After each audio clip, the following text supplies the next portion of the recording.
Hello सम्पूर्ण नमस्कार।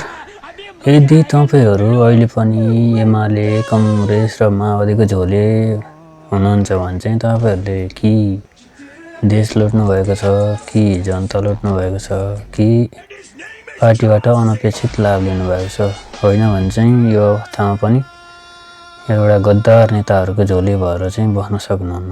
यी दूषित झोलेहरूको सम्पत्ति छानबिन गर्ने हो भने मात्रै पनि देश अविकसितबाट अर्धविकसित देश हुनेछ र यिनीहरूको सम्पत्ति छानबिन गर्नको लागि चाहिँ एउटा शक्तिशाली आयोग बनाएर सबैजना थाहा हुनेहरूले उजुर दिनुभयो भने असम्भव भन्ने छैन है त।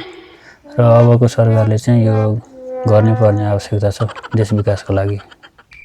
झोले भएर भन्दा नि एउटा देशको सचेत नागरिक भएर देशको सेवा गर्नुको भलाइ हुनेछ है त।